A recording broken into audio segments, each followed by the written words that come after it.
Welcome, everyone, to our series of interviews about social sciences for democracy, or SOS4Democracy, a project funded from the European Union's Horizon Europe Research and Innovation Program.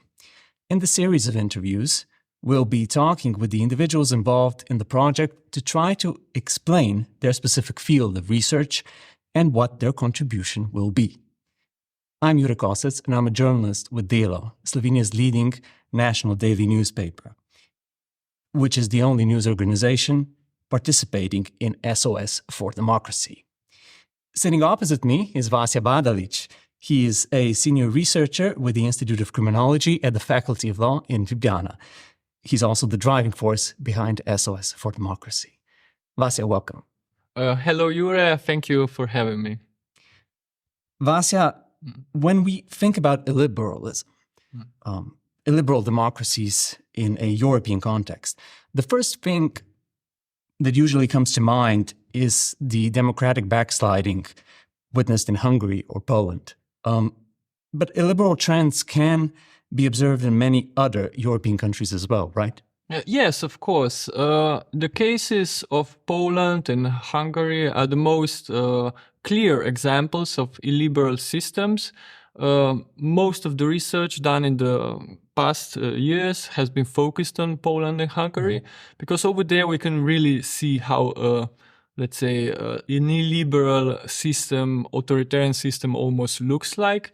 But we have signs of illiberal politics also in other countries across Europe.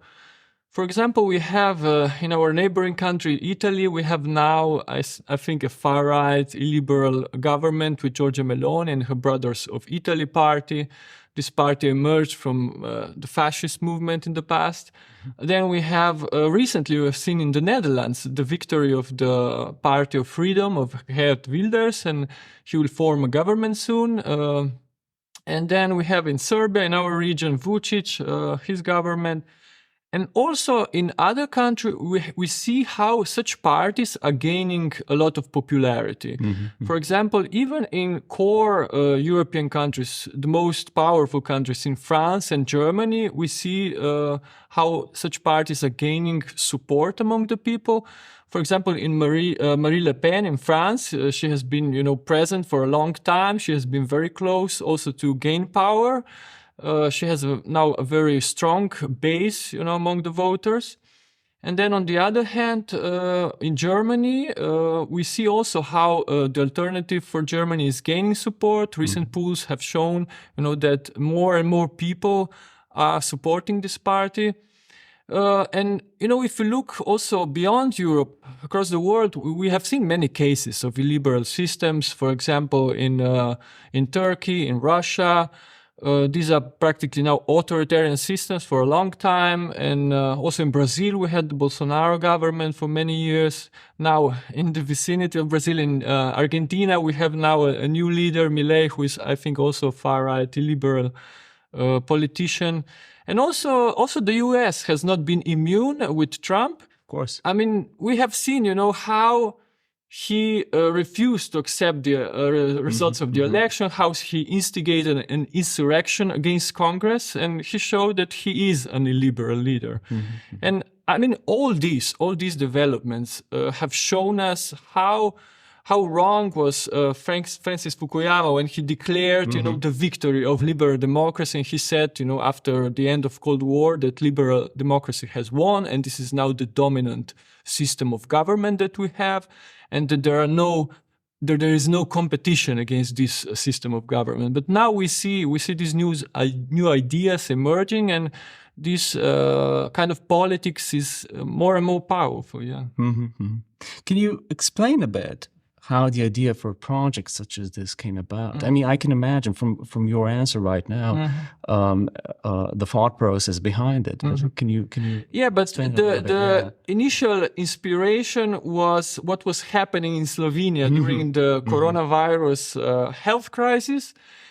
It was a difficult period for all of us, I'm sure, and at that time, I saw how fragile, is the system that we live in, and how easily, can these human rights and fundamental freedoms that we have, how easily can disappear. I think at that time we have seen, for example, how the government, the Janša government, attacked the protest movement. How they used the police to suppress the protest movement. I was present at those protests many times, and I saw these illiberal methods. How they find the protester, to the protesters to punish them and to instill fear in them and so on. And then we have seen also how the government tried to suppress the news media that were critical of his government. We have seen how they withdrew support for the Slovenian press agency. We have seen how they put their party loyalists into the public television and how they control the public television. And, all these developments were really, scary, I think. And I'm glad now the situation improved. But I think all this shows us that we really, really need to be careful all the time, not to fall into this kind of politics. The title SOS for Democracy in itself implies that our democracies are under threat and in need of saving, let's say. How much do we actually understand this threat? But I think we do understand. I think if we look at what is happening in Hungary, which is the most clear example, I think we see the dangers, and also in other countries. For example, the biggest danger is that when leaders like these come to power, they want to centralize power in the executive branch. They want as much power as possible in their hands. In order to do that, they carry out different policies to weaken other branches of power. So every authoritarian leader wants to weaken the judiciary. Usually they do it by putting their loyal members, party members, into the judiciary. Then they also want to weaken the legislature, the other branch of power. And when they do this, they sort of want to, they want to destroy this check and balances system that we have. And they also, they also put loyal members of the party in all government agencies, including those agencies that are responsible for oversight of the government work. So this is a clear danger, and then other dangers are present. So as I said before, in the case of Slovenia, but also in other authoritarian regimes, these leaders, they want control of the information. They want control of the news media. That's very, very important for them, and usually the media are among the first targets of such governments. And they use various methods of this, to demonize critical journalists, to use these, threats of trial, against journalists. Then we see also how such governments always attack practically every group of people who is critical.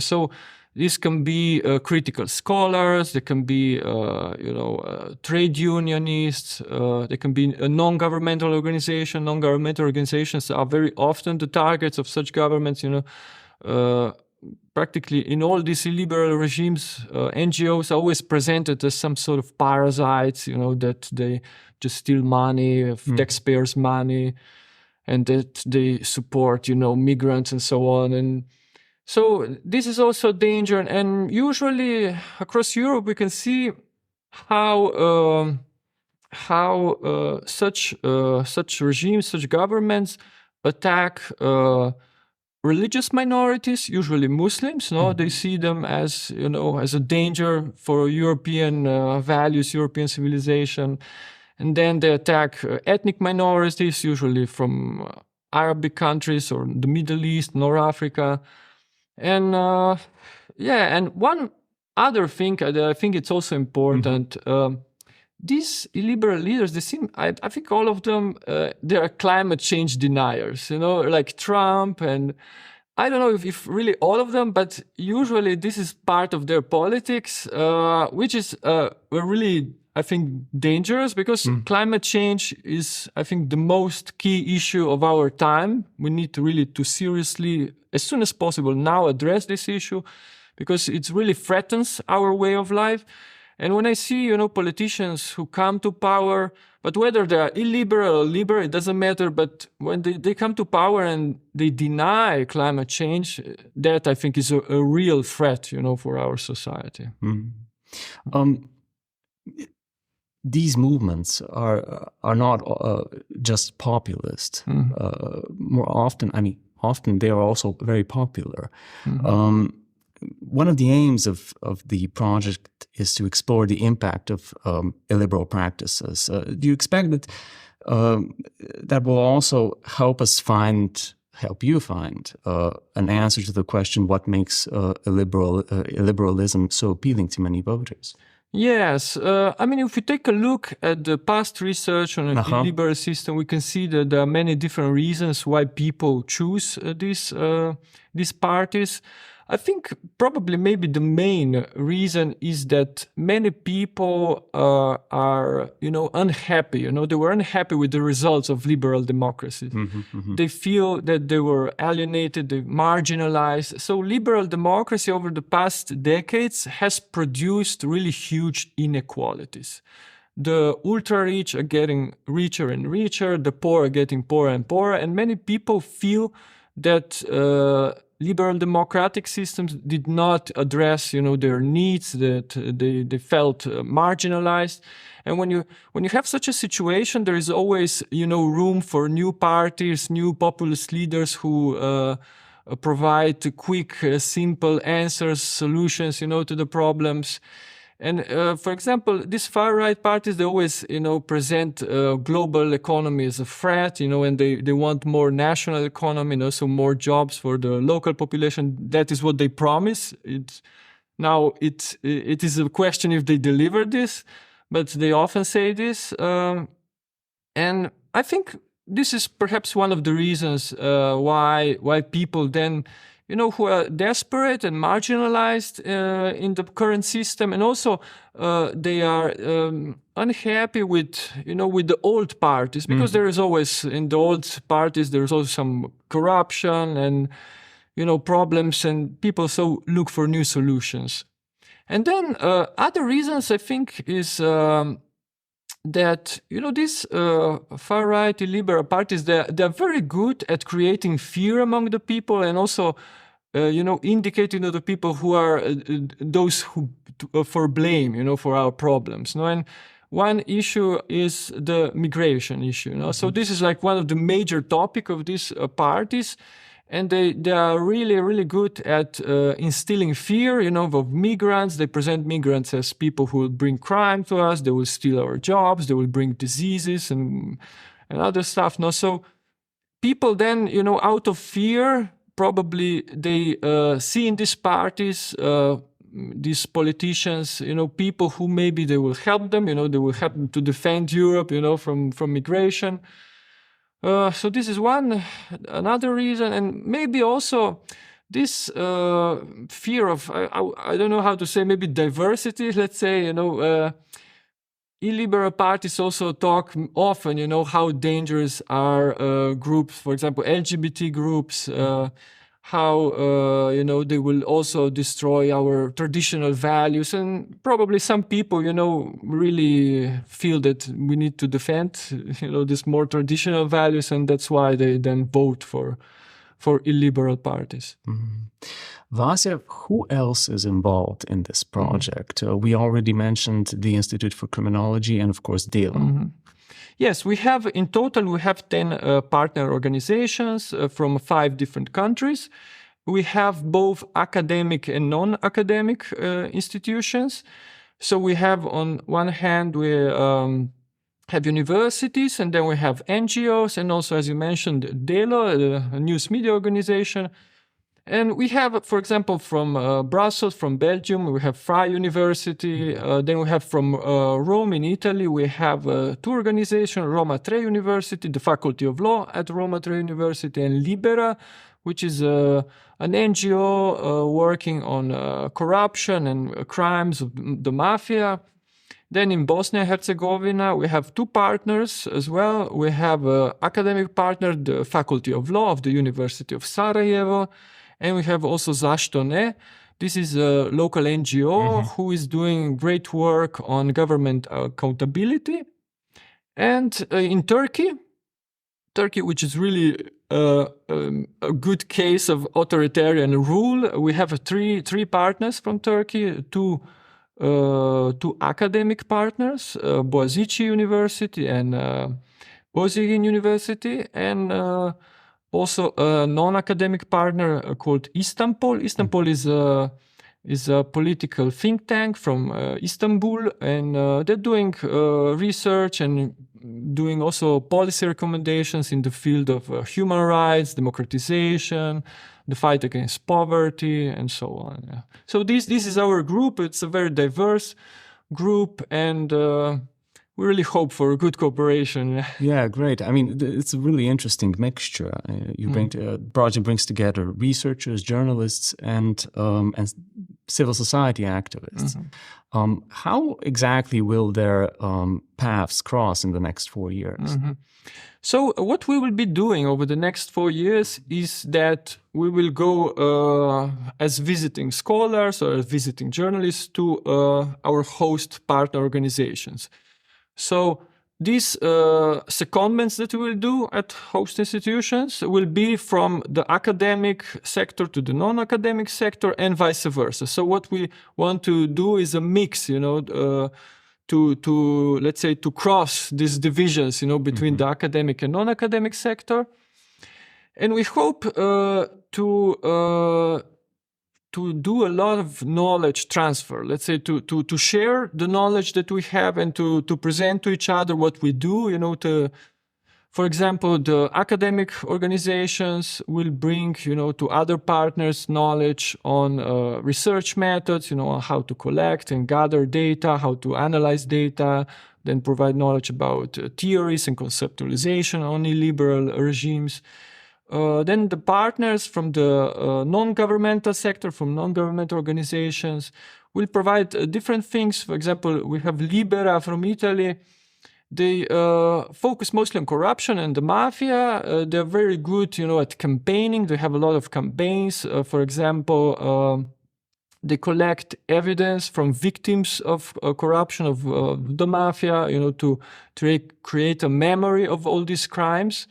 Then they provide educational support. They provide courses to inform people about crimes of the mafia.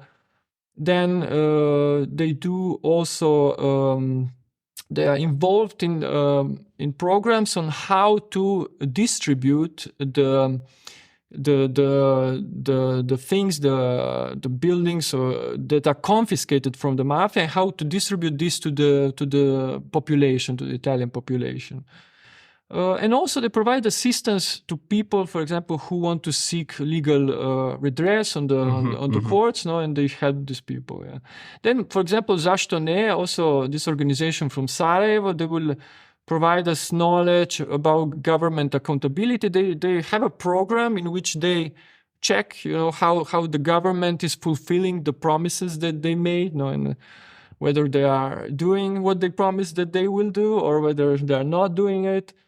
And Istanbul also is a great organization. They do research, not academic research, but very good research on democratization and human rights.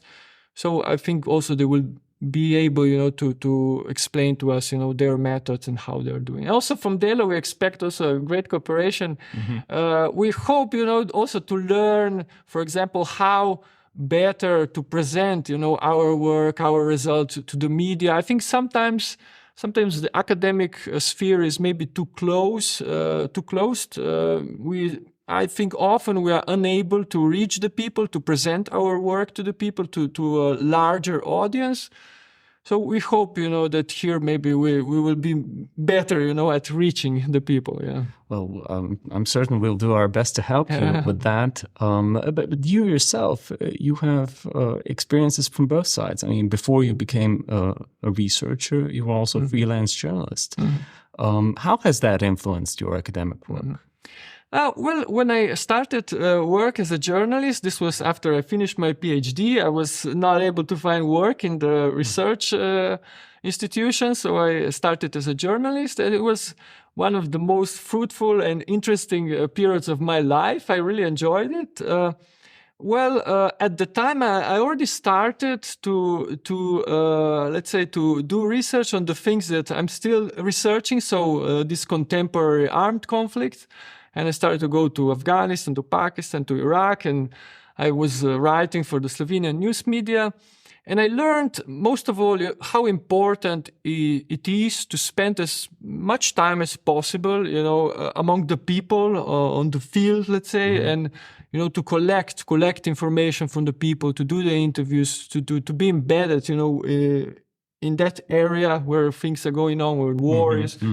That is something that stayed with me. And it's really sad in the academic sphere. I think many times we are let's say, too closed in our offices and doing theoretical work, which is also important. But I think it is also important, to go to the field and see what's going on there. Yeah. Each of the participants in this project will be looking at illiberal practices through their own specific lens or field of research. How will you approach it? I will mostly continue doing what I was doing over the past 15 years. So I will focus on how contemporary wars affect, let's say, our countries. So what I noticed over the past years is that when Western countries from Europe, from North America, went to war, when launched invasions and occupations, mostly in Afghanistan and Iraq, which is the cases that I know best, when Western countries went there, they claimed that we are going there to bring democracy, to bring liberal values, to bring human rights, to bring fundamental freedoms, the rule of law, and so on. So these are liberal values, no? And the Western countries always presented themselves as, civilized, good countries that are trying to bring all these values to the invaded countries. But on the other hand, there was this dark side of these occupations that were always present, and that we have seen over the past years very clear how constantly these Western countries used brutal, cruel methods, illiberal methods, when they tried to subdue the local populations living in the occupied territories. And we have seen everything. We have seen how at one time, for example, the US was using torture to gather information from the detainees.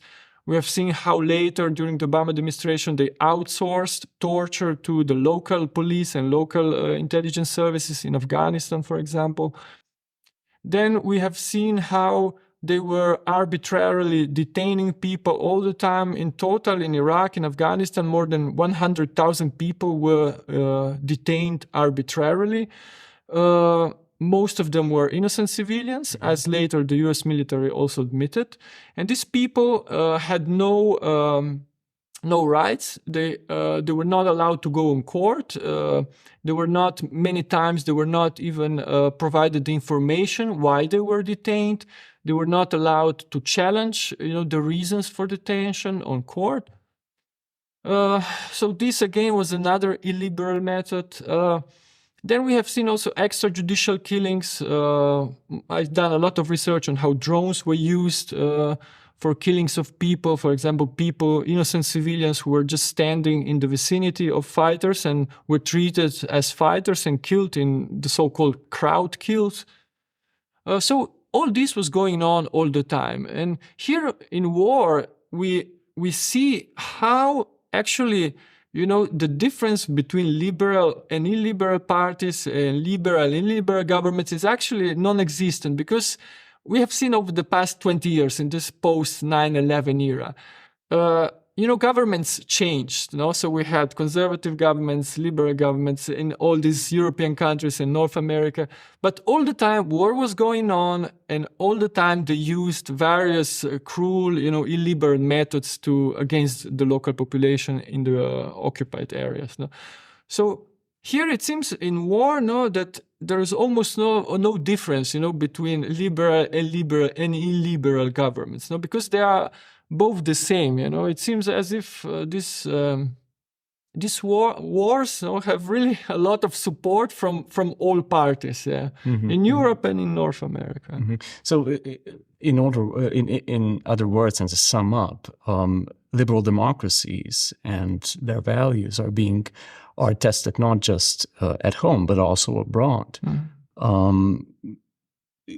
Given the events that are unfolding now in the Middle East, in Gaza particularly, do you think that liberal democracies are again failing that test? Of course. I think Israel often praises itself by being the only democracy in the Middle East, But in Israel, there is a liberal democracy only for the Jewish populations. For the Palestinians living in the occupied territories, there is no democracy, there is no liberal values for them, because they are they are victims of an apartheid system that is built for them. And not only Israel, I think we have to include here the United States, which is a very, very strong and a loyal supporter of Israel, and also providing weapons and armaments, to Israel, and also the European countries who support Israel. And what is going on now, again, we see how these liberal countries are supporting, in this case, really brutal, cruel methods used to practically exterminate the Palestinian population in Gaza.